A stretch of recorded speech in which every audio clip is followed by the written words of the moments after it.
Support for this podcast comes from the patrons at patreon.com/FMLFPL.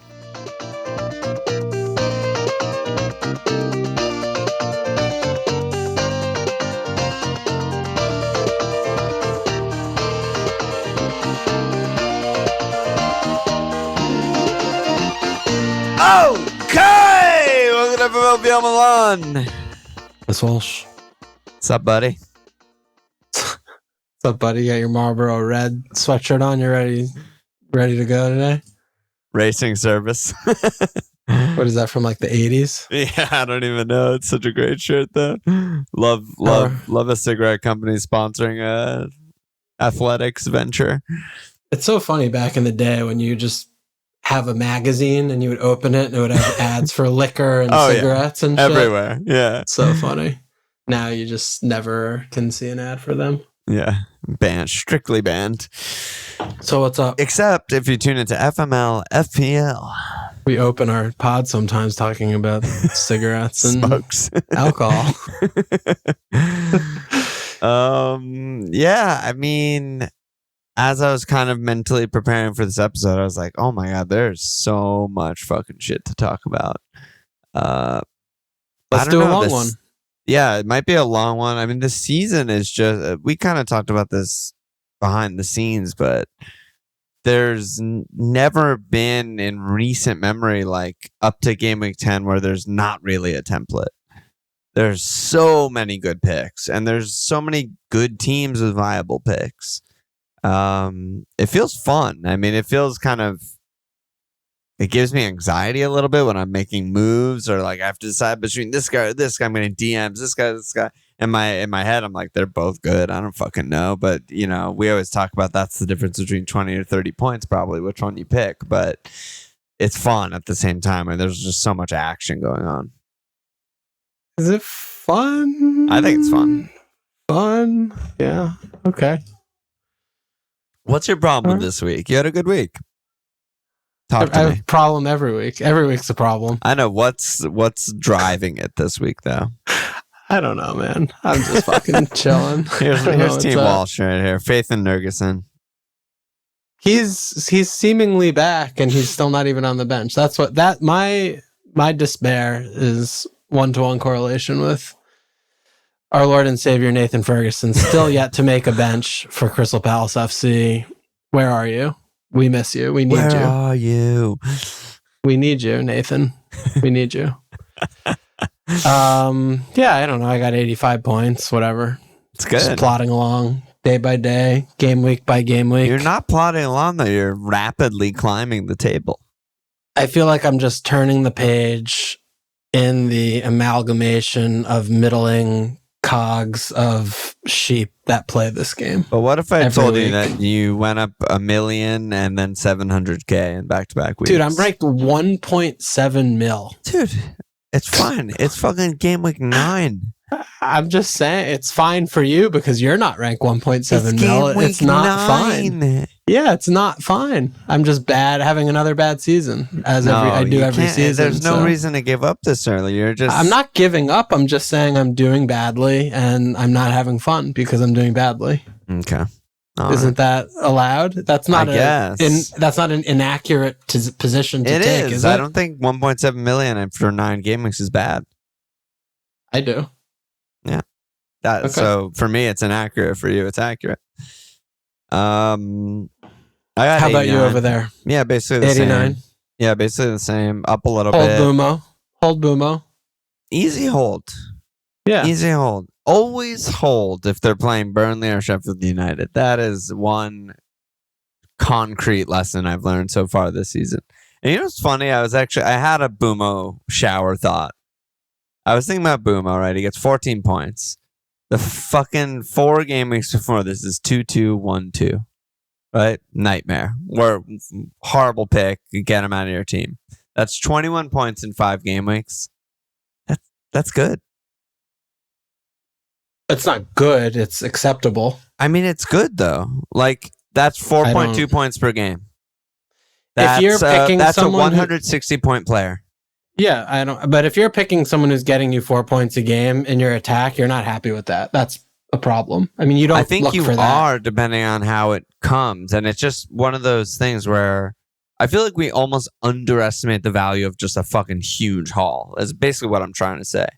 They get you one huge haul, and the average is like a good pick.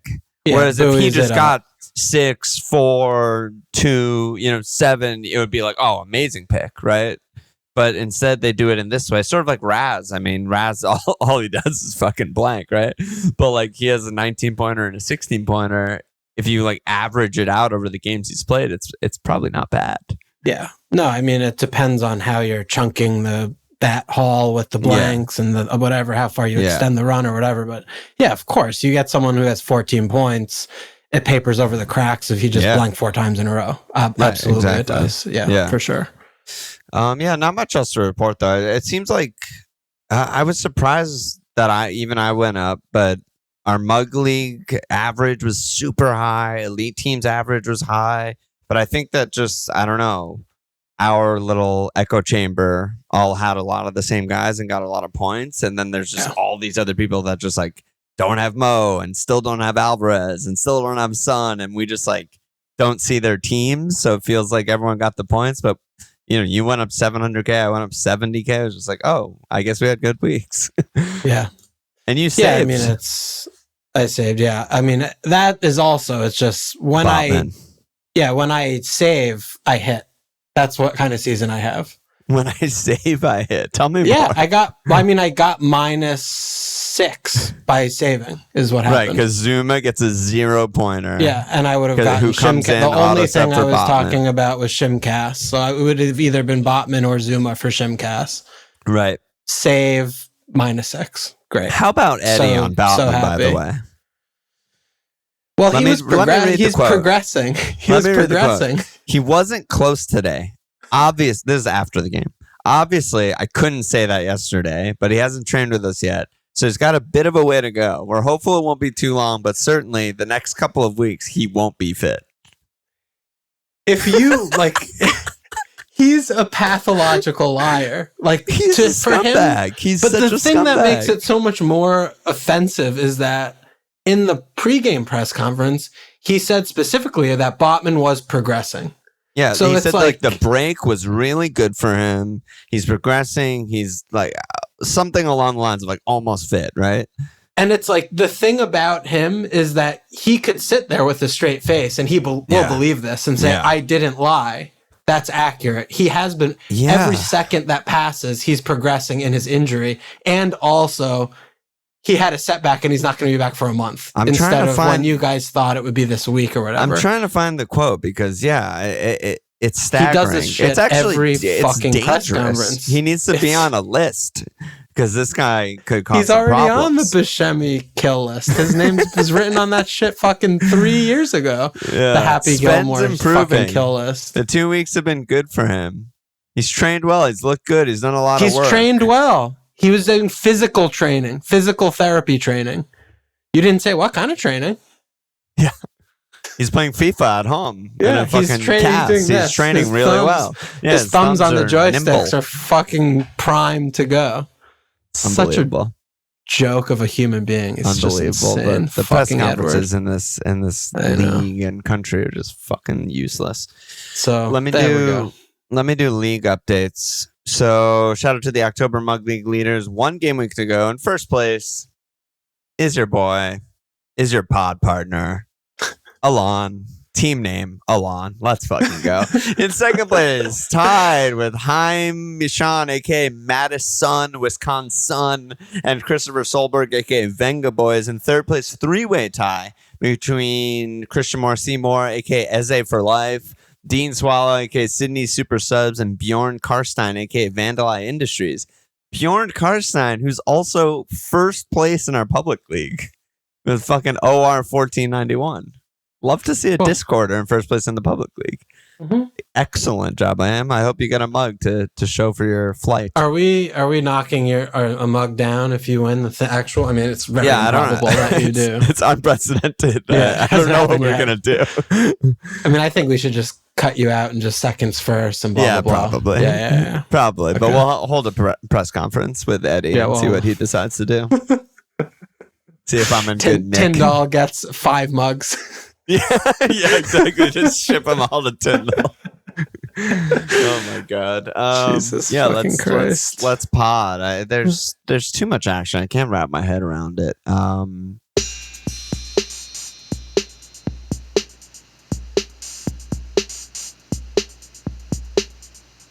Is there somewhere you'd like to start? I would like to start with today since it's fresh, but I think Spurs is the biggest issue that we have to negotiate and deal with, because the Palace fixture is a little bit confusing, like what kind of Palace team is going to happen after what we just did in Newcastle. But after that, it's Chelsea, Wolves, Villa, City, Western, Newcastle. It's just a really bad run. Yeah. Are they bad picks? Good picks? Fine? Bad? Okay? Medium? Like, what are we doing with Son, Matto? What's the plan like in here? a way, I feel like it's easier for us because I think they're easy holds is how I would say. Like, they're good picks. They're gonna get points. Don't worry about it if they're in your team. They're definitely not fires, etc. But there's so many people on wildcard this week, and I've gotten DMs already from people who are like, do I go Son? Do I go Matto over, insert Villa or Bowen or Liverpool guys or whatever? And I'm just like, oh man, that's really tough. Like, they've done literally nothing to make you want to sell them. They're just both steady returners. Yeah, the not based on their points, but there's plenty to make you want to sell them, I think. Yeah, watching the games. But it just... Is this the Ollie trap of me 2 months ago?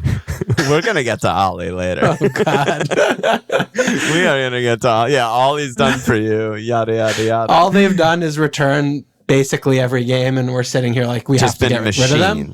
Yeah, Son since moving to striker has been 22, 14, 7, 3, 14. Matto all season's just been 9, 3, 10, 7, 1, 9, 2, 6, 9. They're not sells. That I don't give a shit what their fixtures are. I also low-key think some of the quote-unquote hard fixtures are home good. Villa could be okay. Home Chelsea might be okay. They press a lot. At Wolves even run around and try and counter and stuff. And the thing is, they're so frustrating because they dominate the ball, they dominate the territory, they're in the box, they're in the final third all game today. They just can't create a chance. They cannot create a chance for their lives. You know who had a great chance? Who? Mr. Van de Ven. VDV.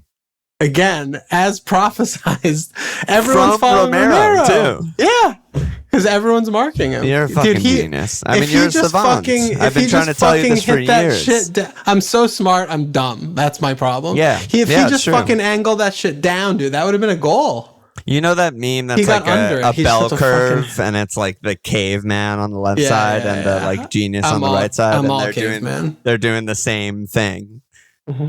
That's what you are. You're savant on the right side with the exact same thought process as the caveman. And everyone else in the middle is like, these are the good things. I have like my food. I'm trying to like beg a saber-toothed tiger to come into my cave because it looks cute. And then it fucking eats me. And I'm dead. No.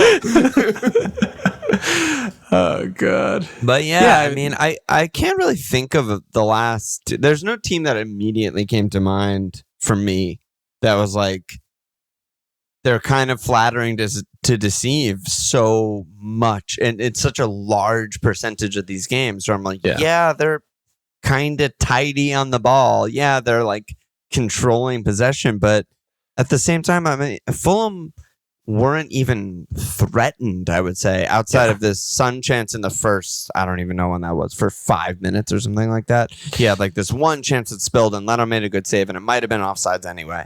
So whatever. But other than that, it was just, error. Son gets a fucking no one within 10 yards of him, world-class finisher, banger. And then later in the game, error, Son, good pass to Matto, very big chance he scores it. But other than that, in open play, it's frustrating. But that's good enough, right? That's the thing. Yeah, and they are because they are pressing with so many so high up, Right. The other team is, an extra attacker for them because they fuck up, and that's part and parcel. But they remind me a bit of Leicester Broj teams when, they would go. The difference I felt like was, we would watch 65 minutes of a Leicester Broj game where nothing's happening, but then they would go through a period of 5 or 10 minutes where it's like chance, chance, chance, chance. And then they would, score a goal or two, and then they would go back to just doing nothing. But yeah, I mean, it is hard because the fixtures turn, and we have a lot of other, horses for the stable, and we have to, we can only pick a few. But so it's at least for Selhurst after this performance from us, for us, it was just so confusing because we finally get Doucouré and Lerma back, and we were at 6s and 7s all over the place. It was insane. We just can't get out. He's playing, us at home, are we going to go back to being tight? I mean, Mitchell had a fucking horrendous game, and Anderson was horrendous. Gahey was bad. Mitchell was bad. I mean, so many players were bad. So, we might be like at a little dip. So they might be catching us at a good time right now. It's possible. I just think that the way they play, even though the chance creation is low, there's going to be an error for us. There's going to be someone who tries to take it on the turn when they shouldn't and get pressed. There's going to be a bad Mitchell pass. I mean, Gahey had fucking 8 errors against Newcastle, right? He was just erroring for fun. Like, Johnston's not good with his feet. Joel Ward's terrible. And again, it's going to be like, I expect a frustrating game where, nothing's coming easy. Spurs on the ball the entire game, but can't really penetrate, get good chances, and then good chances just come. Yeah. And they win 3-0 or whatever. Yeah, right. Exactly. Yeah. And that, having really good finisher like Son and a above average finisher like Matto really helps. But it's just weird to see a team that's gonna lead the league and like touches in the final third and touches in the box be not near the top of like the XG type of team. I mean, they still haven't got a pen. They haven't even won a pen all year. Yeah, they can't. All year. That's also weird, right? Yeah. In the box, touches in the box, you would think, and take-ons, I think they're also first in the league, but not in the box. They're not. Yeah, it's like it's just weird. It's like there's a fucking force field around the around the net, and they just can't really penetrate that. Yeah. But no, I think good picks. The question comes, people using transfers and people again on wild card is like, do you try and sell your good pick for a potentially better pick, or on wild card do you just go without? And that is brutal. I'm like happy to not be in that situation. I think for me, I'm not going to touch them. Yeah, well, they're competing very directly with the Arsenal players, and Arsenal gets to play Luton, Burnley, and Sheffield 3 of the next 7. So you can't really. Yeah, I think that's would you rather have Matto and Son for the next 7, or would you rather have Saka and Odegaard? Like, I'll take the Arsenal half every day of the week and twice on Sunday. I think it's back to just playing the fixtures. So I don't know. I mean, I'm not. And this is an Arsenal attack who's bottom half of the table in chance creation. Like their attack has been fucking abysmal. Yeah, they have been, and I again, fixtures breed numbers, and they have had a difficult, through 9 games, they've played all the top 4. They've had a really tough go. The only team they really haven't played is Newcastle. So, they're going to get some bottom half teams coming up, 3 promoted teams coming up. That's still, the thing. They're getting, they're fit now. It's the promoted teams. Yeah, I've been ringing this bell all season. I mean, Spurs have played all 3 promoted sides and Bournemouth, who are just another level of bad, right? Arsenal, of those 4, have only played Bournemouth. And in that game, they fucking destroyed them. Yeah. Absolutely. So the only game where like you'd expect, Arsenal might score 4 here and just fucking dumpster them, they did. Yeah. And they got the pens, but they also created a lot in open play. Yeah.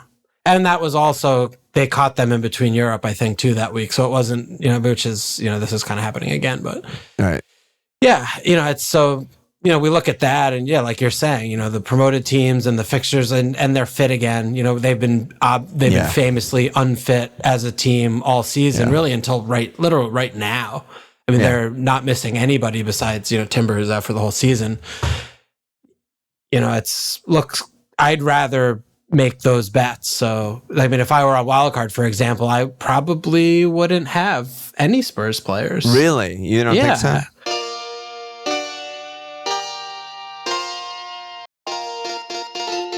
I mean, how long is the season? It's very short. And this is it would be a gamble, obviously, because Spurs players have points and they play Palace, and then it gets a little bit harder. But I think you want to bet on the come, and I'm seeing the Arsenal fixtures, and I'm just like, I want to lump on those. Sheffield United home at Newcastle, you hope to get through that, and then Burnley home. I mean, if you spike a couple hauls and those 2 home bankers, I mean, you have 3 weeks all year where you play the promoted teams at home, and they have 2 of those fixtures in a 3-game week period. Right. Like, if not now, and then they play Luton a couple games after, and in between that is Brentham, Wolves and at Luton. Yeah, and Brentham are all over the place. They look disastrous, and Wolves at home. So, it still comes back to just, the fixtures breed form, points, whatever the fuck, and, they have them, and Spurs don't. So, yeah, like gun to my head, if I'm picking one or the other, I think I agree, right? I'd go Saka, I'd punt on Martinelli type of thing. Maybe punt on Jesus. I don't know. He's been kind of weird, but yeah, with just free transfers, with other fires in my team, I'm just nowhere near considering Son and Matto. I mean, they're just like basically untouchable. I have Sterling, I have Bumo, I have red flag defenders. It's nowhere near. Yeah. But yeah, I mean, we did get a bunch of questions about Arsenal for that reason. And so Dino said, which Arsenal midfielders do we prioritize? Harley Boys can only get to an Arsenal midfielder by dropping one of Matto, Bowen, or Son, but none of that feels great.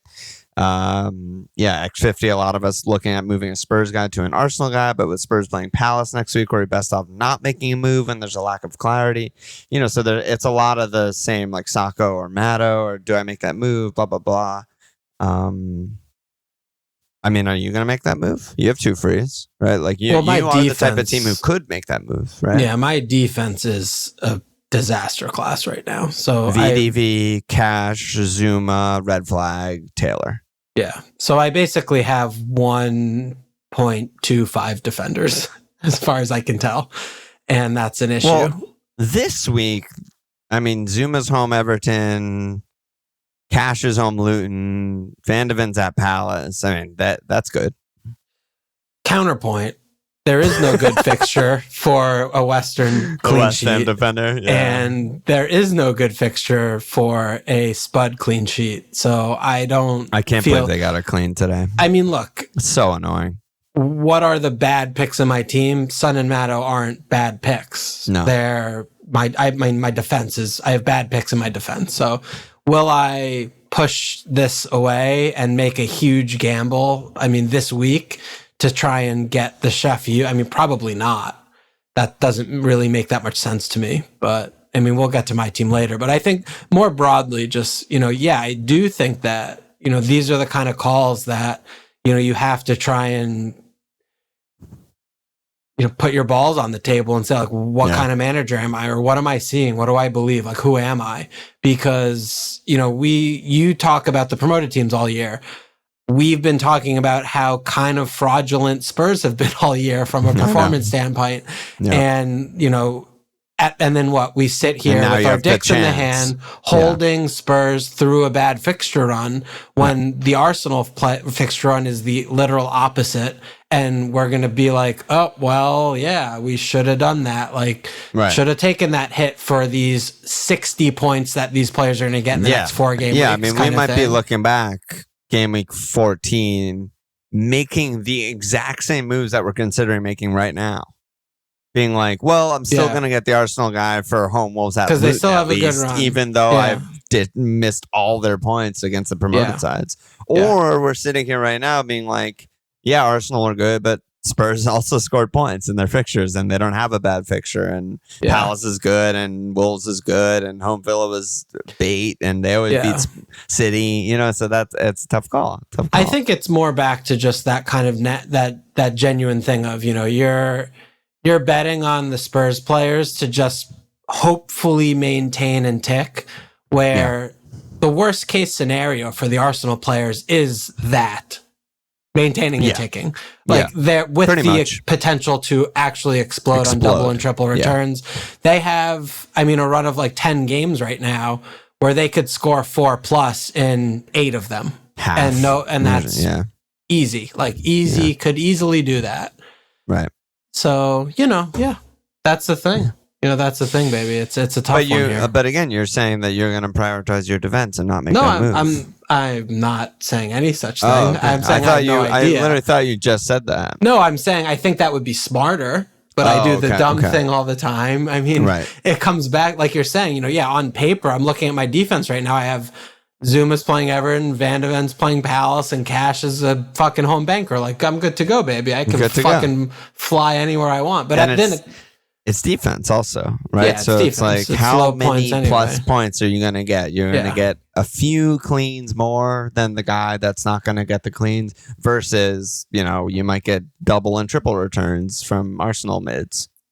Yeah. But I mean, then the bigger, I think, pain point is that at Palace might not be bad right now. I mean, I don't know what we're doing in St. James. I mean, the performance was stunning, how bad we were. And 4, we were lucky to only have conceded 4. That should have probably been 7 or so. I don't know. We go back home. Magic potion of being able to bait teams into losing them being able to counter against them. Yeah, like losing their shape and then just losing their heads. Like we were just doing that continually. The Murphy goal was obviously a freak accident. Yeah. And then I didn't watch the game live, so I was just living off highlights. But every other goal, I was like, even every other chance, because that's what you see on highlights. I was like, what are Palace doing? Yeah. Like, you're doing the only thing you can't do against Newcastle. Yeah. Just like, and they're so fucking lethal countering. It's insane. Yeah. Yeah, man. This Arsenal, this is such a big moment for people. Are you going to keep? Or are you going to make the transfer? People on wild card, are you going to go double, triple Arsenal, no Spurs, or play it maybe a little safer and mix and match? It's fucking tough calls, but I think I do agree with you that Chef and Burnley are that fucking bad that it's just irresistible. Arsenal I expect Arsenal to just score more, get back on track attacking wise, and just be the better picks. Yeah. All right, what else we got going today, babe? Tough calls. Well, Villa is the other big one right now where everyone's losing their fucking mind to get Ollie in, right? And they still have an insane run. They're home Luton, at NFO, home Fulham, at Spurs, at Bournemouth. Next 5 is ridiculous. So you've all said that's 48 points for Ollie since I sold him on my Game Week 6 wild card. 27 goal involvements in 33 appearances since Emery took charge. Only better by Mo and Holland. Do we need to take hits to get him in immediately? And what's our broader evaluation of him after his first few games? Wrong. Diaby felt like a great cheap way into the attack, but that's not paid off. Can we learn anything? More interestingly, I think, is Ben. He's saying, is it worth it to go Alvarez to Ollie? Cat Fink is someone already on triple Villa. Is it worth a hit to get Ollie over Saka? Barrack's thinking about selling Holland for Ollie. All right. Got it. Got the general question. What the actual fuck are we doing here? Your Ollie timeline is historic. Tell me more about my Ollie timeline. I think I'm gonna splice it in right now and just let's go back way back to postmortem after last season. Postmortem after last season. I can't go that far back. Okay, too soon. Postmortem after last season. If Ollie's fucking, I don't even remember what you said, 8 million or less auto in my team. I think I said 9.5 or less. 9.5 or less auto in my team. Comes in at 8. He was auto in my team. And he was auto in your team. Man of my word in that moment. And held my nerve all month. That whole month I held my nerve. Game comes out, month and a half. And then we go back. Now we're back. And now we're going to go back again to you getting rid of him. And I don't remember what week this is. It was the week you wildcarded or week before you wildcarded? After the Liverpool game. Got rid of him after the game week 4, after the Liverpool game, I think. And then I think the words that I said out of my mouth were just, all he's done is return every game for you. And you just fucking say he's the worst pick in the game and have to get rid of him. Yeah. And oh my God, he's just been so good. He's just been unreal.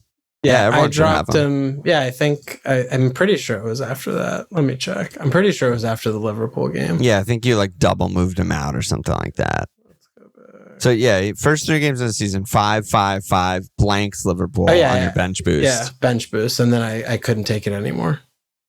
You couldn't take all the returns. Yeah. And since then, it's been 5-9, 23, 5-11. Yeah. I mean, so his floor is 5, his ceiling's 23. Is that good? I mean, it's bad. You know, I'm so smart. I'm stupid. You know, that's what I just that's keep what coming back to. That's what it is. Yeah, that's what it is. But that's exactly what this was. Obviously, he's a great pick, as you know, we talked about in June. You know, before the season started. Earlier, before the season, before last season ended. Yeah. And it's just all happening. It's all crappening for him. He has 8 fantasy assists. What do you think his XA is this season, cumulative, on 8 assists? Yeah, I wonder what how many actual assists does he have? I don't know. Let's find that out. Would you guess his XA is? Oh, total? Well, he has 5 actual assists. He has 8 assists in fantasy. It's probably like 2 or something. 0.8. Is that all year? True? Yeah. So according to the page on the FPL game, 0.8. He has 8 assists. That is something. That takes doing. Jesus Christ. Yeah, that FPRF matches that number. So, oh my God. No, FPRF is a little more generous, actually. They have 2.2 XA, but still, that's a staggering number. That's a fucking out of control number. Obviously, he's a good pick. Always has been, always will be, as long as Emery's the manager and this is the squad until January. You know, I mean, nothing changes that. And yeah, I mean, I think the most staggering thing is that, you know, he just gets 5 points every game. I don't know how he doesn't assist, whether it's he donkeys something and it's a rebound goal or whatever, but side pass, McGinn bangs it top bins, whatever. But McGinn or Louise banger assists, yeah. But like, I mean, he's gotten these huge hauls, like 23 and 11 against Western and BHA at home.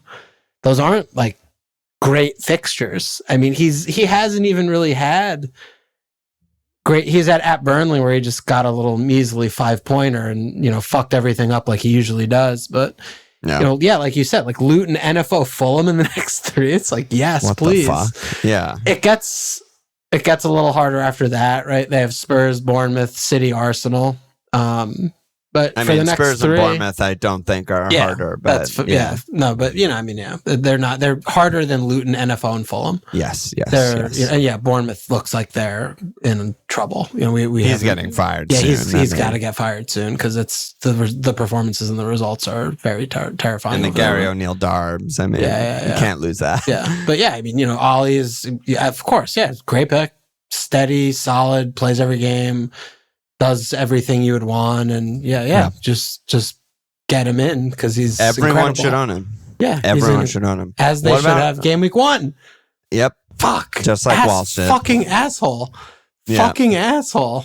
That's why I found out why you're mad. Yeah, we're uncovering so many reasons why you're mad. I mean, he didn't score a goal for me. You know, I mean, all of his like we're talking about every game week. I'm watching the game. I'm like, this is a problem. Like he's fucking everything up. It's like this is a problem. And the literal of this game, within 5 minutes, he missed a sitter.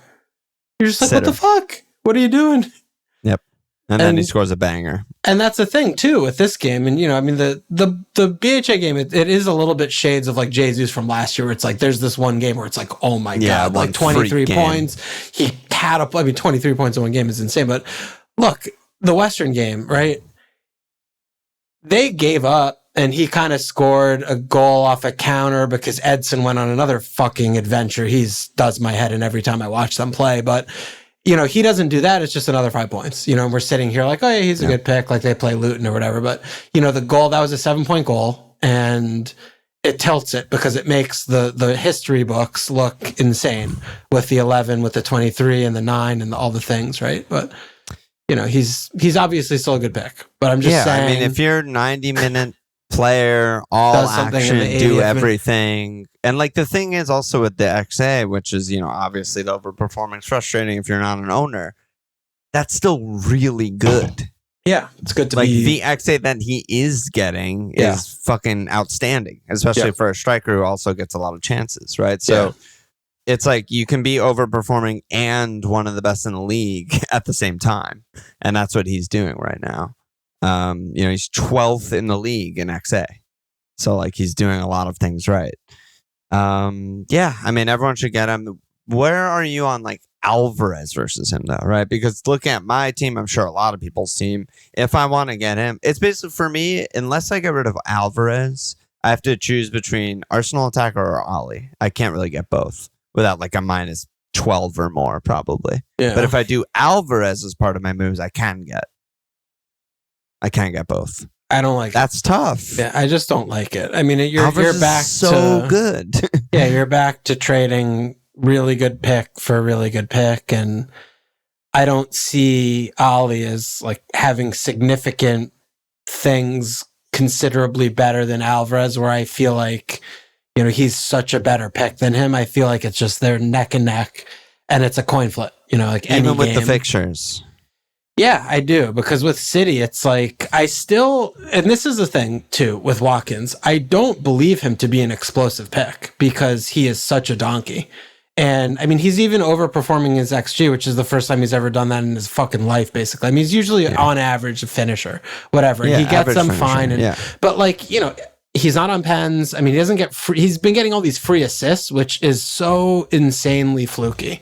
Like the fact that he has 8 assists in 9 games is absolutely fucking insane. Dives for a pen, shouldn't get it. Side passes, rebound assists. Fantasy assists are historically very fluky and not repeatable for those who are like and fist pumping the fucking their podcast app right now. Right. And I mean, I still just feel like he is still very much more of just, I will tick along because my team's good. I play 90. I'm active and busy. I'll finish one in my 3 or 4 good chances. I'll get a random assist here and there, but I'm not like hat tricking, even though he obviously has done already. And I feel like Alvarez is just strictly better than him. Like if I'm comparing the two players, like Alvarez is way better than Watkins. It's not even close. He has, Watkins has been in the league for a while. He runs, he knows where the channels are. His movement's good, fine, right? But I mean, Alvarez is just, he has 4 goals, 5 assists. I'm like, he should have more. Like that's what I see with him. With Watkins, I'm like, oh my God, like this is the best case scenario. Right. And so I'm if I have to pick one and I'm wild carding, I would put Watkins in because I think the fixtures hedge it, and that's the thing. Like he's, I think in this moment for the next 4 or 5 game weeks, a better pick. But I'm not making that. I'm not making that transfer. I don't think. Yeah. I mean, I'm stuck in probably a similar situation as a lot of people where I kind of agree. It's like, these next ones are so much better for Villa. Man City, for those who don't know, at Man United, home Bournemouth, banker, at Chelsea, home Liverpool, home Spurs, and Villa, we've already listed their fixtures. Ridiculous. But I also haven't wildcarded yet, and I don't know when I'm going to wildcard. So, like, is this one of the moves that I should just be like, I'm going to take this risk because I think short term is good, and, whenever I do wildcard, I'll just get Alvarez back type of thing?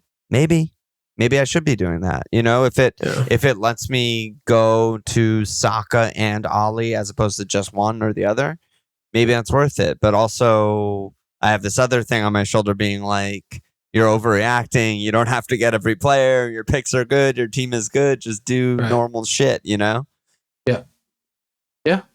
Tough. Yeah, tough. And then Diaby. Where are you at on Diaby? I think he's had kind of like an interesting... first 8 or 9 games. He missed a couple, right? Yeah. I think where I'm at on Diaby, I mean, Zaniolo is a big issue for me. He's so bad, and he seems to be like contractually obliged to playing him as many minutes as he can handle. Yeah, I don't know what the fuck is I don't going know on there. why he's near the 11. I don't know. I literally don't know why he's near the 11. It blows me away. He's the worst player on the pitch by miles every time I've watched them play. It's not close. I mean, he is actually a brain dead fucking moron. It looks like he's just playing like pickup, or like he's never played before in an organized, structured tactics way. Like, I don't know what's going on. He's one of those guys that like you read like his fucking FBref or SofaScore or whatever the fucking app you use. You watch him play a little. You watch him. I'm not even talking about a game. I'm just saying, like, you watch a little Vine clip. You watch a little, welcome to Aston Villa YouTube video. You're like, oh my God, this 24-year-old Italian, 6'2", quick, good touch, has everything, like could be anything. And then you watch multiple full matches, and it's like, is he good at anything?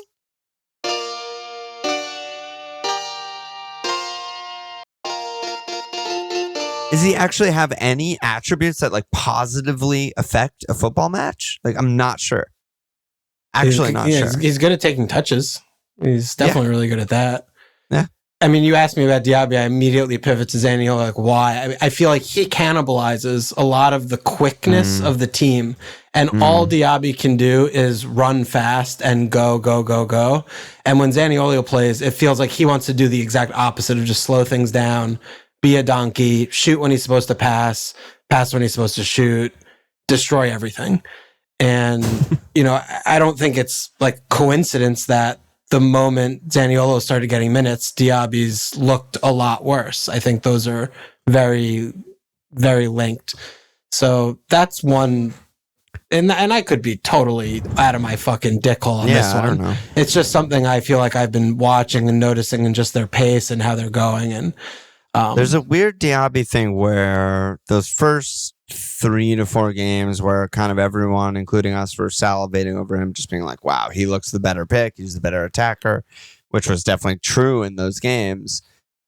He was really second strikering a lot. Yeah, he's not and doing there were a lot that of times anymore. when like Ollie was drifting over there and Diaby was the guy in the box getting the cross. And it was like, wow, this is ridiculous. Yeah. And it's one of those things where I think sometimes that will still happen. Like some of these matches, we'll see Ollie run the left-sided channel and Diaby come in from the right and Cash overlap wide and Diaby's in striker in the box. And we're going to be like, we're again going to be on this pod being like, Diaby's the pick. Oh my God, he braced against, fuck me, whatever. But then there's other games like yesterday where he is just wide all game putting in crosses. He's just cutting back and putting in crosses, nowhere near scoring ever, not really in the box ever. And it's just like, I don't really want, this isn't one of the 7 best attackers in my game. I don't want to spend a spot on him. So it's tough with him. Yeah. And, they have home Luton. I agree. I mean, the width and when he is not doing second striker stuff, he just is very lightweight.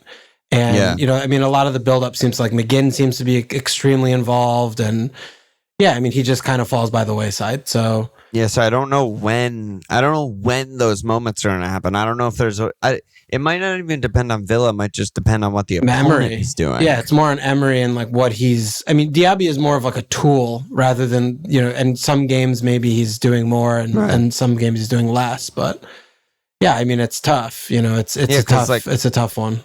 Yeah, he might just go, like, if you hold him, which I probably would if I owned him. I mean, they're playing Luton. You're not getting rid of him before fucking Luton. I know, but like, there's this fever rush in FPL when everyone's getting so-and-so and you don't have him and you have this guy who's blanking every week and you're just like, oh my God, what do I do? Yeah. But there's a chance you just like blanks the next 2.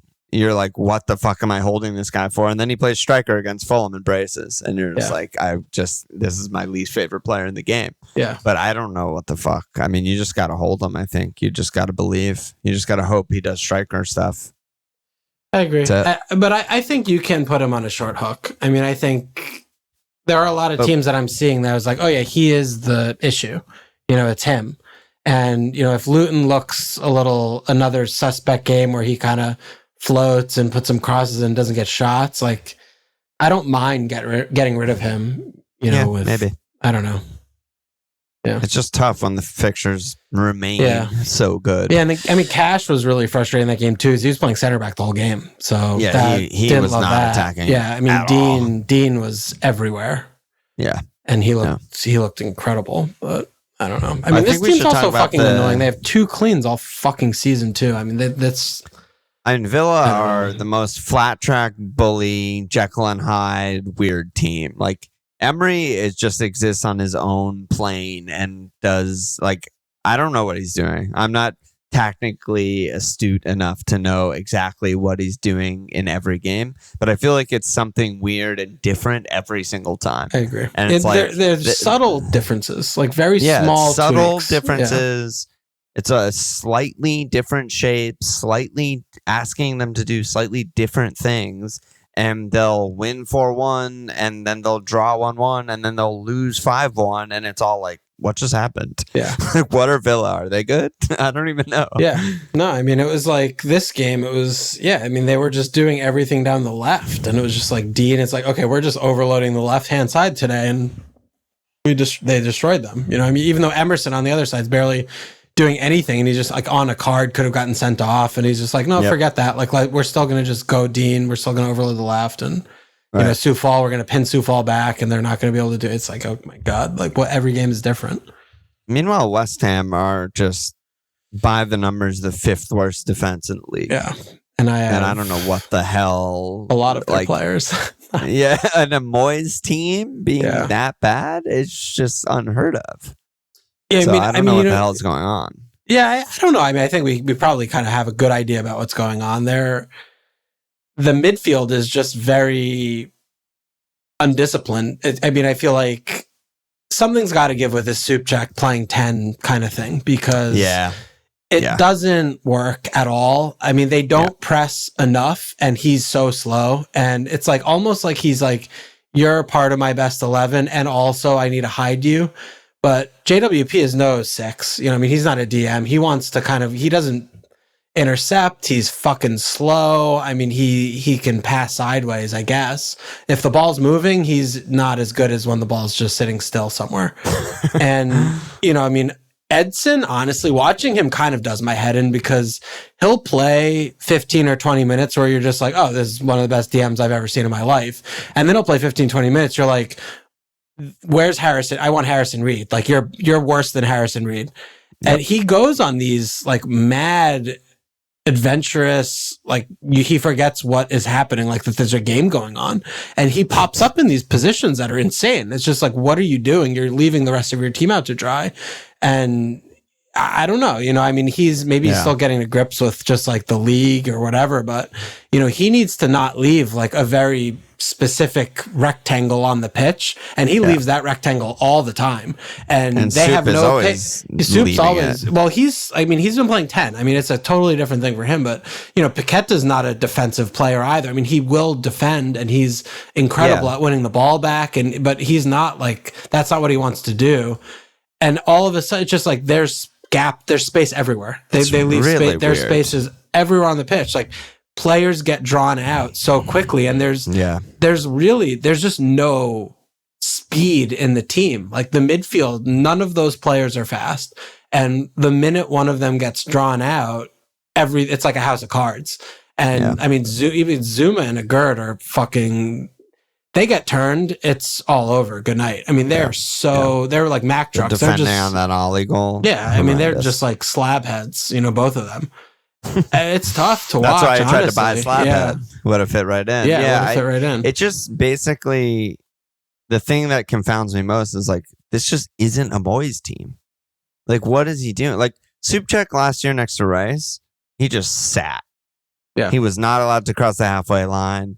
Just win the ball, intercept the ball, head the ball, clear the ball. That's all you're fucking doing. You know, and we'll just play with 1 to 2 attackers and do what we can. And, you know, they did well. You know, they were easily safe in the league.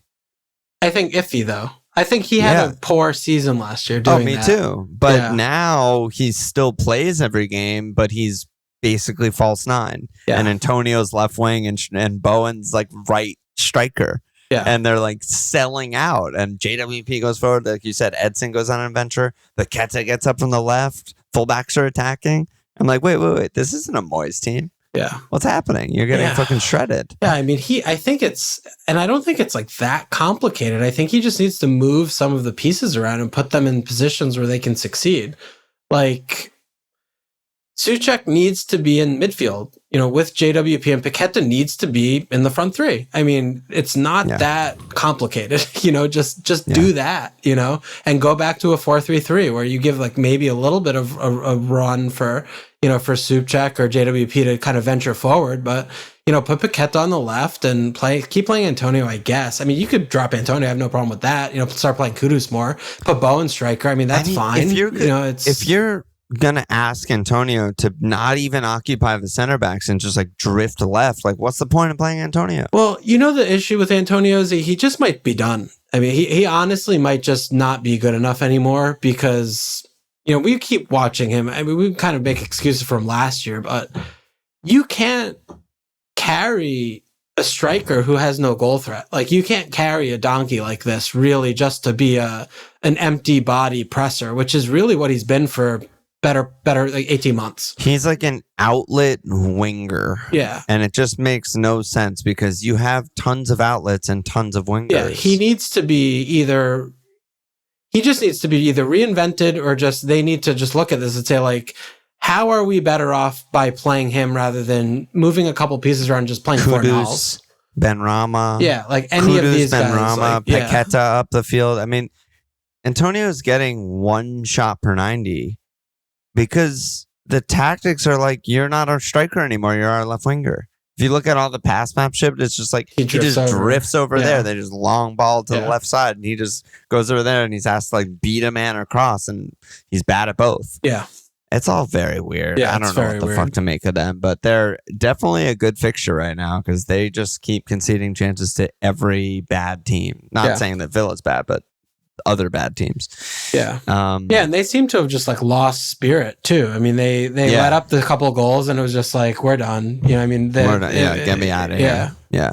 Areola was suspect for a little bit. Yeah. I don't know. I wanted to transition there to talk about sort of the soupy budget mids because there's a ton of them, right? So Side said, Palmer, are we really shopping in this bracket? For example, or i.e. budget mids. I'd say more returns from Gordon, Neto, Palmer, and co means we should be. Have you reprised your assessment of these players given they could facilitate Holland, Mo, Son, Tripp's team?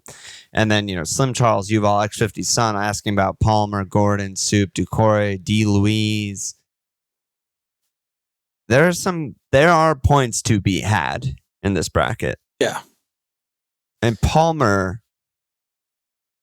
a pick. I still have a hard time with the fixtures for him because I do think that look, he has 2 goals on the season. How did he score those goals? Yeah. On the because he's the best pen taker at the club. No, fine. Yeah. But, we look at this like, okay, he's had 3 starts and he's had 2 pens. Like, good for you. That's wonderful. Yeah. And their fixtures are bad. They're bad. Okay. Like Newcastle, City, Spurs. Okay. I get it. Spurs defense is leaky, but Spurs still possess the ball for a lot of the time. I mean, Brighton is better. Like, it gets better game week 14. There's Brighton, no way to cut it. That's not bad. Brentford, They're definitely Spurs, bad City, fixtures. Brentford, Spurs, City, Newcastle, next 4. Those are bad. It's just bad. Yeah. There's no doubt about it. And, you can avoid those. You can look elsewhere and get someone else with better fixtures. I think when you're shopping in the 5 to 6 million midfield bracket of all players and all things, it's basically like 4 or 5 defenders. Fixture is everything. Just the fixture is everything. And, you just want to see who has the best run because they all have significant issues. Like, they're not playing on a top 4 team, or they play defensively, or this or that. And, we always find some type of buster of myth, like Palmer. He's basically played striker against Arsenal. He's playing on the wing. He is playing in an attacking position. He's priced at 5 million. Like, that's great. And also, I don't expect him to get points in hard fixtures. Both of those things are true. So you still can't just set and forget, be like, oh, he's 5 million and he had 2 pens in the last couple of weeks. It doesn't matter that he has bad fixtures. I'm just going to start him for all of the games forever. No, like, he's likely not going to get points in those hard fixtures. You want to wait until game week 16 when Chelsea have a good run again. And I think the same thing is true for Neto, even though he gets an assist every game. And I think the same thing is true for AGO 10 boy on driving his fucking car, gassing up there on the A20, whatever the fuck, for Newcastle. What words did you just say? Anthony Gordon, baby. What did he do with his car? He was filmed with his like Porsche with the license plate was AG. IO AG10. AG10 boy, Anthony Gordon 10 boy, because he's not a girl. Holy shit, that's amazing. He's a boy, not a girl. So you have to let the cops know that in advance before they come up to the window, you know? Yeah, I saw his post-game match. Yeah, he recently had a kid. I can't believe someone let him put his penis inside of them. That's just a horrifying event that must have happened. But what are you looking at with these guys? I'm higher on Palmer than you are. I mean, he's putting up legit numbers, outside of the pens, and I think he looks good, just eye test wise. And the thing is with the pens should not go overlooked. I mean, we've seen plenty of guys 5 million who are on pens who get decent points, but they're never picks because they're DMs, right? Jorginho, Milivojevic, Doug Luiz, whatever the fuck, right? They have no open play potential, so we don't go there because the pens aren't predictable. The difference is with Palmer is I do think he's gonna get some open play returns. I agree. He looks good. Yeah, I agree. He's playing well. Chelsea are pretty good.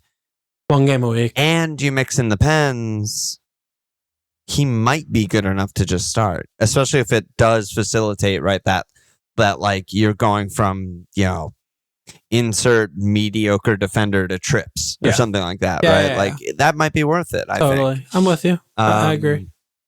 But yeah, I mean, of the group, I'm still really interested in Gordon. I mean, Newcastle are just legitimately good. I'm just completely sold. Yeah. They've answered every single question I had of them over the summer. They're just a very good team, and he's nailed. And Barnes is out for months, and he returns every question. He returns every game. I mean, he's been returning every game. He was the biggest laughing stock on Everton, and then mid-season when he went to Newcastle, it was he is so bad. They spent so much money. But again, I mean, he is not the first. He's not the last of random fucking wingers that Eddie Howe makes into players. Yeah. And he's looked great all summer and all season. And he continues to just be good. And he's really cheap. Their fixtures are fine. I mean, their tough fixtures are home. Their easy fixtures are away. And that's kind of what you want, I think, for Newcastle. Yeah. Because they could just do any of those teams. Yeah, I agree. Counter against the good teams, whatever, and they'll do fine. Yeah. So I'm high on Gordon. And yeah, I mean, we talked about Neto 2 pods ago. It's just if you're rotating him for the good fixtures, well, you're one of one so far because he returned and hit the post in the good fixture. And you bench him in the bad fixture and start him again at Chef U in game week 11. You're probably going to go 2 for 2 because he looks unreal. Yeah, and I mean, look, with Newcastle, when they play at home, it's something else. I mean, it's insane. Yeah, I mean, they have a lot going on when they're playing at home. They just seem to completely destroy everybody at home. Yeah, and they do have a lot of home fixtures coming up too. I mean, they have like you said, the 3 homes. They're good, 3 and 5, and yeah. I mean, I do agree with you on Palmer, though. I didn't mean to say that I think he has no open play output. Yeah. It's just the opportunity will be less in the good fixtures, and for sure. Yeah, the pens. I mean, he gets 1 pen in the next 5 game weeks, plus maybe he gets 2 attacking open play. It's back to the Spurs Arsenal question earlier. I think it's his best case scenario is barely ticking along in the bad fixtures. So, right. And that could compared be fine. To Gordon, who could double return in any of these games and can get a 10, 12 pointer. Yeah, exactly. Right. Yeah, I agree. I mean, so we're both on Gordon being the best of this group, which I think is for sure, and then Palmer's next, probably. Yeah, definitely. Palmer's definitely next. Yeah. And then the last grouping of question that I had was, I mean, It's actually all basically the same question, but Bri said, my plans for the next 4 to 6 weeks basically depend on keeping or dropping Mitoma. What are your thoughts on him and Brighton's run right now? And then test to Matt J and Kabamin asking about Adingra because of the March injury. And I have to, before you say how insane and bad and stupid these picks are, because I think those are the words that are going to come out of your mouth. Their next 7 are home Fulham, at Everton, home Sheffield, at NFO, at Chelsea's bad, home Brettenham, home Burnley. Am I supposed to? It's I don't care. ludicrous. I don't care. It's ludicrous. I couldn't care less. I mean, they also have all of the other European games. I have no idea what team is going to be playing. I'm just fading this team entirely. Like, we're going over all these other nailed good picks on pens, cheaper. Like, Matoma is a winger. Like, why is anyone interested in him? I still don't get it. Like, he's gotten a couple goals against Brighton, against Bournemouth. He's gotten, little thing here or there against Wolves. But, like, this team is struggling. I mean, they are struggling this season, I think, Brighton. They're falling a little bit. They have just so many picks, so many players, all the games, all the things, no defense whatsoever left alive. They look like they're just stumbling and stuttering. So I'm just so uninterested in any and all of them, honestly. And again, back to you're talking about, like Palmer's 5. Like, we don't need 6'5" mids. We don't need 6'5" mids. If there are questions over your 6'5" mid, then don't get that player. Get Bowen. Bowen's a little bit more expensive. Get someone who's 5, who's on pens, who you don't have to worry about, who's starting. Is he going to start? We have no idea when Matoma's going to start.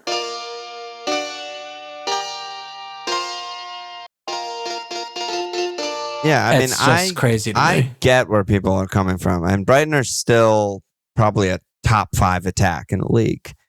And they're still putting up numbers. I mean, like in the aggregate of 9 games, they've been a top 5 attack. They're not every day a top 5 attack. Sure. But I mean, when I look at someone like a Dingra, I'm like, we've seen this guy play 400 minutes in his life ever, and he's been okay. Like, he's not on the radar. Forget about him. Matoma's the one that seems to be sort of rotation proof so far. I mean, he wasn't last year. No other attack. He was until they played, a billion 5 games a week or whatever at the very end of the season. And he is so far this year. He's not started one game and he came on in half in that game. So I get it with Matoma. But also, I think that also papers over. Which game did he not start? Home Bournemouth. Like, this manager is insane. So which game might he not start in the next coming home Sheffield United? Like, that's the thing. I mean, he came off if he comes off the bench and doesn't brace because Bournemouth are disaster classes, and even if he gets one return, but like usually you play 45 minutes, you don't return. You're looking at a huge ass string of blanks and a 14 removed, and it's just like there's so many questions. Like, there's just so many questions. Yeah, I mean, if Purvis was fit, I'd be like, oh my god, second best defender pick in the game to Trips, just because they might keep one clean sheet in the next 3 months. Yeah, right. They're not going to clean, but he's a fucking winger. Just get him, yada yada. But yeah, I mean, I get Matoma. I would hold him if I had him. I'm probably not going to transfer him in. I don't have him above the Arsenal guys. I don't have him above Ollie. I would actively be running to try and transfer him out. Yeah, I think he's totally fine. But Adingra, get out of here. There's nothing drawing me towards him at all. The one guy that if March is out for a long time and it's not Adingra and it's actually Fati, he is actually the guy that you should be salivating over, not Adingra. I mean, he's unreal. He's better than probably everyone on the team. He plays 30 minutes a game and he's putting up 1.25 XG per 90. I mean, he just comes in and creates goal scoring chances. But we're just, again, it's with them that we're back to the same thing. I mean, they have 10 players for 3 spots all the time. Yeah. And, knowing when and which games. 9 now. If March is fucked. Fine, right. Like, knowing when and whom he's going to put in any given. I mean, he fucking starts Hinchelwood at Villa. Like, he could do literally anything, and no one. I mean, good night. All of a sudden, stop playing. Like, I think this kind of sums it up too. Rewind your clocks to game week 1 when you, like me, didn't have João Pedro, who took a pen in game week 1 home Luton and got 7 points. Imagine jumping on that fucking bandwagon. Yeah, how is that going? Didn't go well. How about the Evan Ferguson, I'm the best striker in the league, score a hat trick bandwagon? Yeah. How's that been going? Started 1-2 games since then. And his points have been 1-1-1-1-2. Yeah. I mean, there is no pick that's been good, really. Yeah. Except for, again, like the Matoma brace off the bench kind of papers everything over. Right. Yeah, that's the same thing with Matoma. I mean, I've been beating this drum since the summer. I mean, before the season started, it's just like he's a straight up, strict up winger. He's a winger. He's a fucking winger. I'm still a lot higher on Matoma. That's we're in agreement all the way up to Matoma. Where I still look at, they just played Liverpool, City, at Villa. And those are 3 really tough fixtures. He was still pretty good by my eye test. Pretty good numbers too. He got a big chance for City. I'm still like, okay, if he starts 4 out of the next 5, he's going to get points. I mean, they're going to score goals. They're still really good. They're still going to wipe the floor with these teams. I just think that the FPL game, like, step aside from this, Bright, but like the concept of owning a midfielder in your FPL team who is a winger, I feel like is just fundamentally like bad.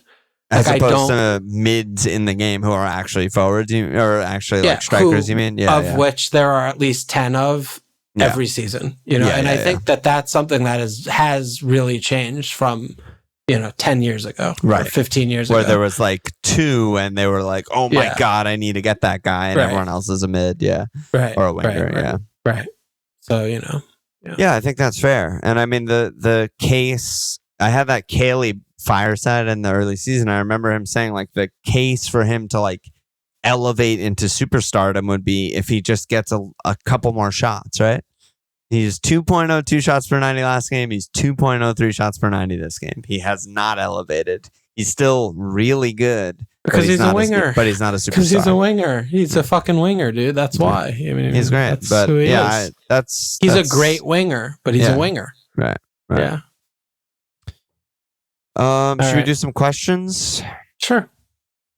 I feel like it's been long. Well, it's not that long. I guess. We just hit over an hour. We could do maybe 15 more minutes. We'll get out of here. All right. Jitterbug, which guy should I sell as a make weight for Saka? Doku or Bumo? What a nightmare. Oh my God. What a nightmare. The answer is yes. Oh my God, nightmare. Doku's something else, man. It's got to be Doku, right? Between the two. It has to be. At least Bumo has pens. At least Bumo has pens and some set pieces and whatever. I don't get how he's picking this player over Jack. Like, what is he showing him in training? Is he just like a complete two-faced player where he's nails in training and then the game starts and it's just like, what are you doing? Because he's just, I mean, his performance against Brighton was abject. It was completely horrendous. You can see the player there that they bought, right? And I'm like, I have full 100% confidence that Pep is going to turn this guy into a fucking superstar. Yeah. But like, he's so frustrating right now. He's so frustrated. There's so many times with Haaland or Alvarez or Foden or anyone. Get your head up, dude. They put their hands in the air. Lift your fucking head up. Yeah, like Haaland's he doesn't lift his head up. 6-yard box and he just like tries to curl one far post. It's like, holy shit. I mean, that's literally just all he does. Just his head is down on the ball every second. He just can't lift it. He can't, no peripheral vision. It's insane. Yep. If he can learn that, how to dribble and also look around, forget it. But he doesn't know how to do that right now. Not yet. Josh B, what's your early gut decision on Cap? There's Mo home NFO or Ollie home Luton. Graham Burglar also said, in addition to the obvious guys, Arsenal play Sheffield at home and Ollie is home Luton. Tough Cap week, I would say. Yeah, I mean, Mo is definitely, to me, just front. Yeah, he's front running for sure. He's definitely the chalk. Yeah, I think, you could definitely look at Arsenal and I think, Ollie or an Arsenal player, you could definitely look at that. Yeah. We'll see. We have midweek coming up. Who knows what'll happen there. But early gut, I guess neither of us have Ollie or an Arsenal player, right? So we're both just on Mo for now. We're both, Well, what do you mean? I mean, NFO, I think, has also been very difficult to get a read on. I mean, are they going to just come in like a 5-5-1? Yeah. And that's it? Yep. And they're in a long ball to Wood or Taiwo or Alanga. Basically, they just long ball out to 2 guys and hope to counter with the 2 guys. And if the 2 guys do stuff, great. If they don't, they just reset and defend again. Yeah. So they've been pretty good numbers. I know they just conceded the 2 late ones to Luton, but like those were just silly. I don't even know what the fuck those were. Broadly speaking, they've been pretty good defensively, like surprisingly good. I mean, by my numbers here, they're 6th in non-penalty actually conceded, and that's they're only behind Liverpool, Newcastle, Arsenal, City, Chelsea. That's pretty fucking good. Yeah, I feel like there's something about the Arsenal. It's a little worse than that. It's a little worse than that. I had penalties on actually, but still good. Yeah, Arsenal Sheffield just feels like the one that keeps getting me like blinking lights. Me too. Of like this could be 8. But Arsenal, but Villa Luton too, man. Yeah, I mean, at the same time, though, I mean, Luton, there's a little bit more about Luton, I think, than we were hoping for, because they do have a lot of just like dirty bastards who know how to foul, waste time, throw a body in here and there. And they're obviously bad. They're very bad, but I feel like they're surprisingly better than Burnley and Sheffield. I mean, dude, look at this isn't like game week 4 anymore. I mean, they've played like 9 games. They haven't let up more than 2 goals yet. That's crazy. They haven't let up more than 2 goals yet all year. So no. Well, Brighton 4-1 game week 1 and Chelsea 3-0 game week 2. What am I looking at here? Sorry, game week 3. Picked up? Oh yeah. Fine, but that was. That was a fucking long ass time ago. Yeah. When they had like a lot of new players and shit. But I mean, ever since then, it's been, no more than 2 goals let up. So, yeah. I mean, are they gonna go get, I mean, yes, Villa look like a buzzsaw at home. Especially at home. Villa just looks so good. Yeah. I mean, are they going to go there and let up? Look, they could lose 4-0 and no one's going to be surprised, but it could also just be like a KG 1-0. And I'd be like, oh yeah, Luton just did the thing where it was a 6-4 and they blocked everything and everyone got injured twice. But Villa they finished with 11 counter, which they love to do. Yeah. Yeah, I mean, Villa have maybe more possession doing nothing with it. Like, I could see that more, but Arsenal, Sheffield United, I feel like it's like Arsenal are a different gravy than Villa. I mean, they've had so many more hours logged against the bus and they have better players everywhere that they can 1-2 around oafs from Sheffield United. The thing with Villa, though, is I feel like they're under the radar, like the maddest team in the league. And does this team really have a 1-0 in them? Like, their only 1-0 this season was get absolutely fucking destroyed by Chelsea for an hour, and then Malo Gusto get a red card, and then they come back into the game and get 1 goal. Yeah. Every other game they play is the fucking bet the over. They're fucking. It's like the other team's scoring 5 or they're scoring 5, and there's nothing in between. Yeah. I don't know. They're the Arsenal. Like, I don't know whether it's Saka or Odegaard or what. I mean, we'll see what happens week. They also don't have an Ollie on Arsenal to be like, this is the obvious. Yeah, he's going to be involved if they do anything kind of guy. But and then what's happening next week? Is it League Cup week next week? What do you mean? Why is it a weird schedule or something? I think that there's cup games next week. Trying to check. Yeah, EFL Cup. So who's in that? I think most of the teams. Yeah. Let me see. It's West Ham, Arsenal, Chelsea, Bournemouth, Liverpool, Everton, Burnley, Fulham, Man United, Newcastle. Yeah. All right. A lot of teams. Right. Yeah. Okay. But not Villa. I guess not. They must have got knocked out. Okay. And Spurs got knocked out too, I think. Yeah, I don't know. I mean, the thing with Mo, Villa lost to Everton. Yeah, that's right. Yeah. I mean, the thing with Mo is, I don't know. I mean, he had 16, played really badly, got a pen, got a late goal once Darwin came on. But I mean, his last 16, 15, 1, 10, 10. Like, is that good? It's pretty good. And the one they're getting pens again. Was the Diaz VAR. Yeah, where he got an assist. That was VAR'd away. So and 9 men. Yeah, so he's just returning every game. So Gutman on Anfield Round said he was like, that was pretty much the worst, most solid performance I can recall, but he leaves the pitch with 2 goals. That's his level. And I was just like, yeah, it's true. Yeah. It's just ridiculous. Chester, ideally we wait on making 4 or 5 defensive moves, but is Tsimikas worth the swap ASAP? I don't know. Good pick. Got lucky. He was an inch away from 0-pointer. Yeah. Meaning a yellow card and a sub 1 minute earlier. Yeah, the fact that he didn't get a card was ridiculous. Yeah, should have definitely got a card. Yeah, the sub coming after 60. Call it luck. Call it whatever. I don't know. Yeah, but yeah. That said, a good pick. I'm still really happy to have him. Even if he got a 0-pointer, I would have been like, good pick. But he's 4 or 5. I mean, he's 4 or 5. He's clearly not very good, and I don't know. I mean, I feel like they should be getting more scrutiny or criticism over some of these transfers. Like, I think that the Adrian this kind of reminded me of that last year, where, there were a lot of questions over like homegrownness and like giving him a legitimate contract with wages to just do nothing. And he was the worst third goalie. It's like, if Shimkas is, every time anyone watches him play, they're like, oh, you're not good. You're just not good.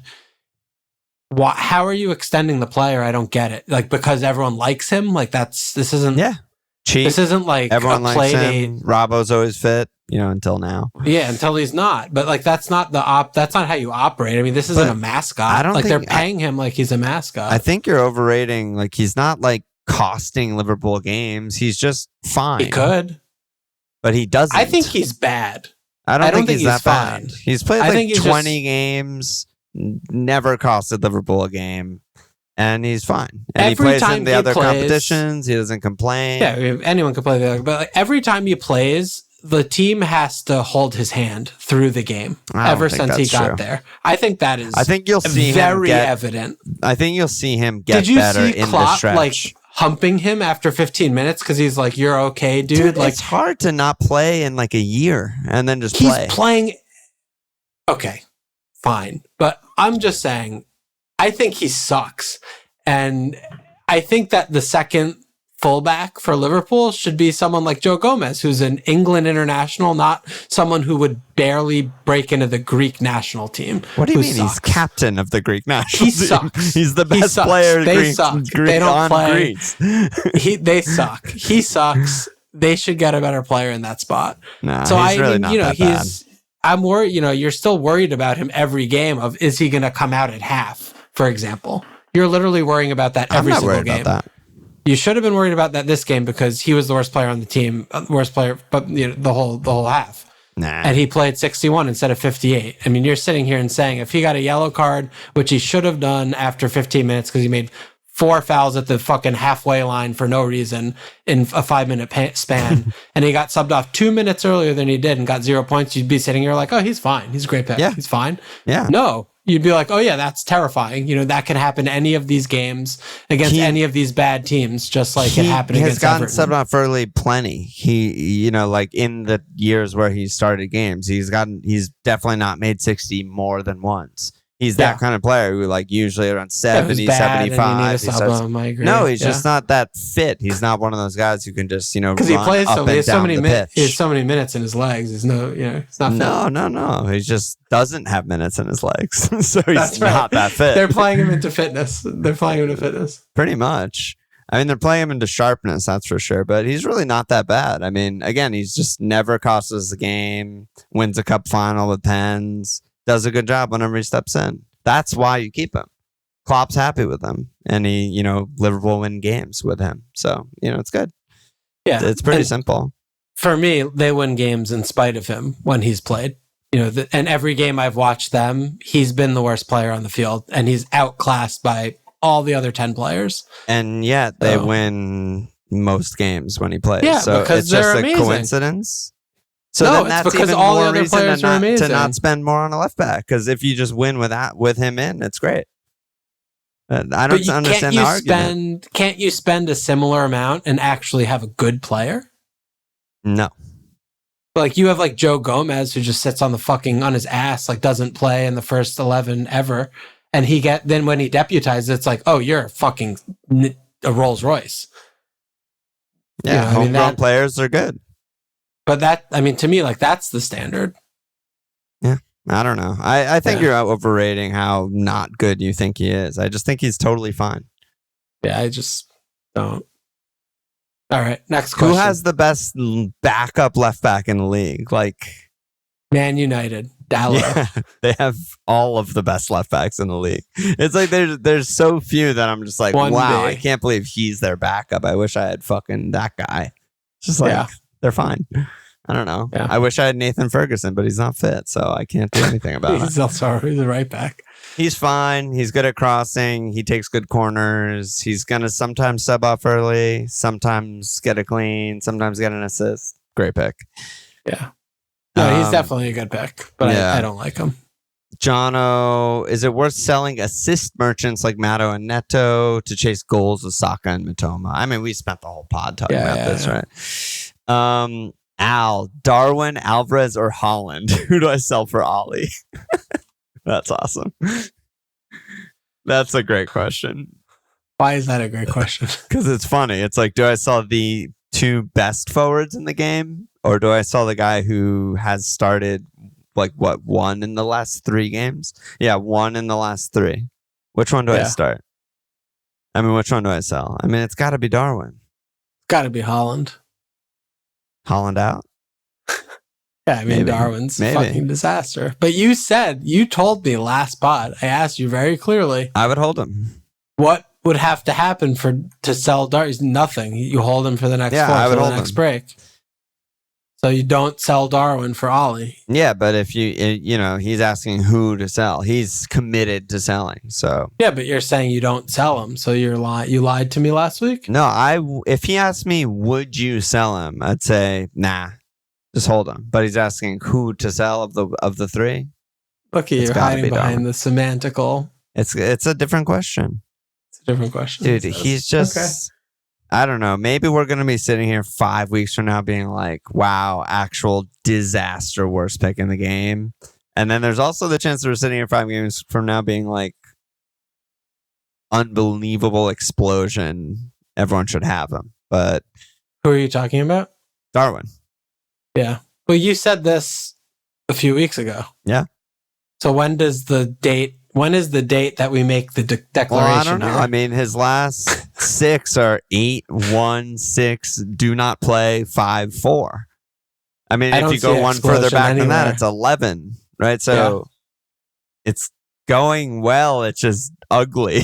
It's going well, but half of them are off the bench. I mean, he has really good points this year, but it's just like fucking weird and bad. I mean, I think LR is on wildcard. He's like, Darwin's 100% locked in my team. I'm just like, is he? Like, there's so many good picks in the game. I don't think he would be on my wildcard team, but at the same time, it's exciting. I don't know, man. Bad. It feels bad. Seeing the team sheet every week feels bad. It doesn't. I'll tell you that as an owner. It feels fucking horrible. Yeah. I've never felt more simultaneously jealous of a player that I don't have and relieved that I don't have that same player as Darwin. Yeah. Because every time he's not starting, I'm like, geez, dodged a bullet there. I would have kept him. I would have fucking been happy. And then every time he returns, I'm like, damn it. I want Darwin. Yeah. Just like 5 more questions. Ross said, who do I prioritize with 2 frees, Trips or Watkins? Is getting Trips and Diaby for cover just dumb? It feels like it.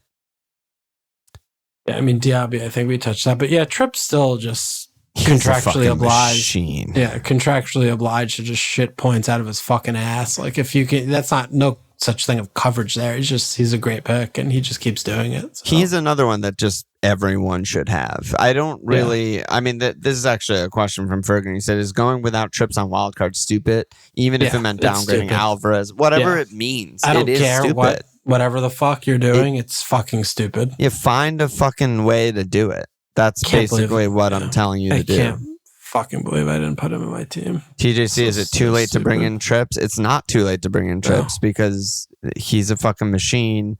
And like, I don't know, it's one of those things. If you look short term, it's like, yeah, he has Arsenal, Chelsea, Man United, Spurs kind of short term. If you look just like, how is it going to go over the next 10? You already know. It doesn't matter what the fixtures are. In the next 10-ish, he's going to have some 6-pointers. He's going to have some double digits. He's going to have some 2-pointers. It's a fucking great pick. Yeah. Yeah, we did this already. Oh, this one's relevant. Kim Hoagie said, talk me through why I keep Holland on my wild card.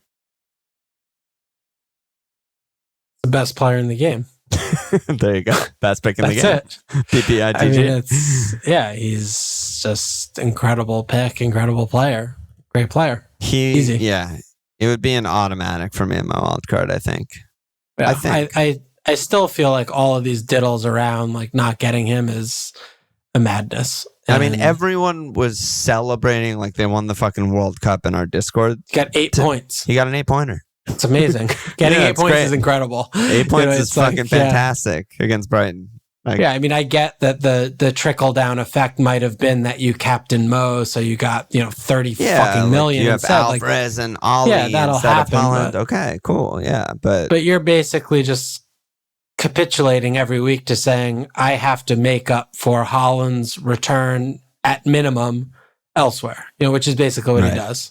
Right. And if not, it's expanded because most people captain him. So it's like doubling that. So let alone, you miss captain, you're down 1 million. You're just everyone. You're losing 1 million places. Like the sharpness of how that can, the quickness of how that can turn against you.